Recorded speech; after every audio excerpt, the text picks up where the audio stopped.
Now, I cannot wait for the UFC 296 press conference. And why is that? Am I looking forward to Leon Edwards getting at Colby Covington? No.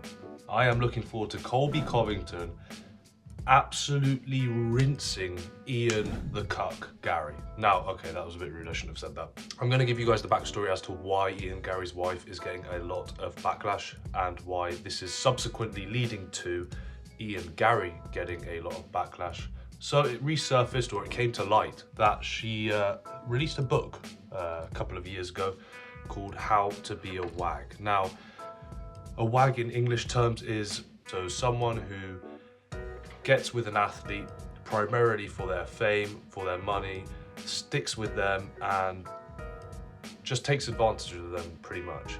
She released a book that was about how to get with athletes, and she's now with an athlete, and an athlete that is much younger than her, who is 29 years old. She's 40, by the way. And it's just not the best look. There are also rumors that her ex-husband lives with them. So Ian Garry, his wife, and her ex-husband live together. I cannot wait for Colby Covington to go off on one and just rinse Ian Garry here. So yeah, so basically, Ian Garry's wife wrote a book on how to get with athletes. She got with an athlete even though she's 40 and he's 29, so it doesn't look good.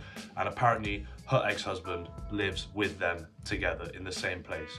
You know, it's not that bad really, is it? The guy that smashed your wife thousands of times lives with you.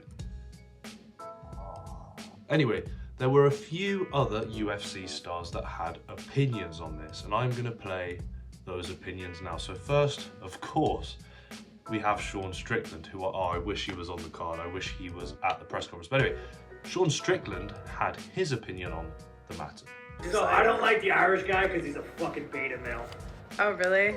Didn't he take his girl's last name? Yeah, he took his girl's He last took name. his girl. Oh, that's so sad. That's like the Well, in saddest. all fairness, his girl is a Machado. So, like, in Brazil, that is I don't a give a golden fuck. She Kids could be are- a fucking, she could be God Emperor of the universe. I don't give a fuck. Yeah. I mean, I think she's a little bit older too, right?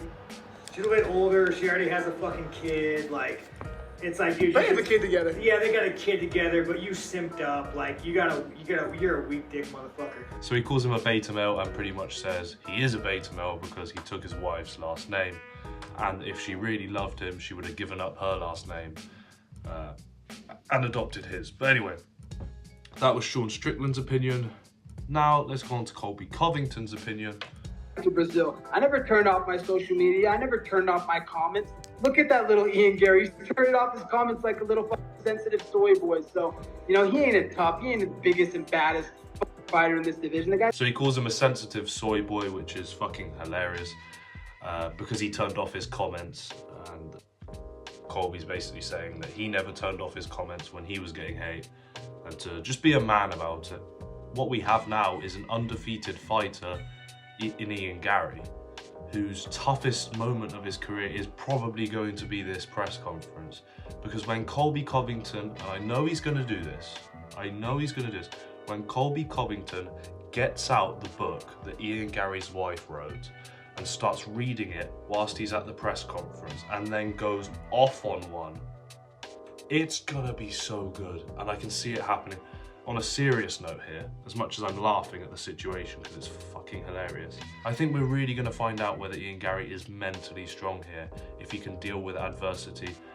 Conor McGregor, back in the day, could definitely deal with that, and I know Ian Garry looks up to Conor McGregor, and now this is his chance to show us that he can deal with adversity, he can deal with people digging into his wife's past, and can he stay strong is really the question we have here.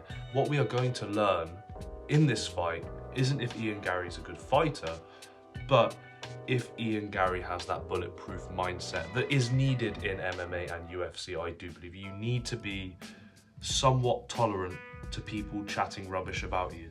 People go on about martial arts and the code of martial arts. That shit's out the window now. That is out of the window. I mean, you look at the likes of how Conor McGregor behaved, Colby Covington behaves, Ian Garry himself behaves.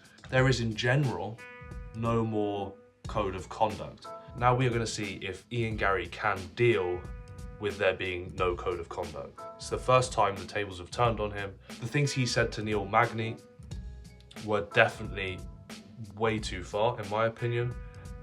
And now we're going to see how he deals with the taste of his own medicine. That's pretty much what I'm saying. Can he handle it? That's the biggest test he's going to have in this fight that he has coming up next. It's not going to be whether he's a good fighter. It's going to be, does he have the mindset to deal with adversity? I genuinely find this situation funny as hell. And I think 90% of people agree with me that it's funny. But those guys that are Ian Garry fans that are going to write hate comments, be my guest, write hate comments, I couldn't care less. It's just so funny. The guy's a cuck. I thought Logan Paul was the biggest cuck, but my cuckometer has now changed. It has shifted. And I think Ian Garry has to go above Logan Paul. In my opinion, what's gone on here is that he's been manipulated by this woman who is older, who is clearly intelligent and smart. She's seen him as the rising star, and she has attached herself to him like a leech, not let go, had a kid with him, married him, and now her life is sorted. And that's genuinely my opinion. I could be completely wrong, but looking from the outside, that's what I see it as in all seriousness, as much as I've been laughing and joking. Which is sad, actually. It is sad that someone has taken advantage of a young athlete. She's done what she's had to do to be a wag, as she said in her book. So, anyway, what's your opinion? I know I'm a bit late to this topic, but it was funny, so I'm gonna cover it anyway. Like and subscribe. Thank you for the views on the last video. I think we've got 2,000 views, which is nuts for me. I woke up and logged back into my YouTube and I saw the views and I was in shock. You guys are legends. Thank you so much for all the views and the likes. We got off 69 subscribers. We're now on 72. So let's try and hit 100 and let's see where this can take us, you know? Let's see. The sky's the limit.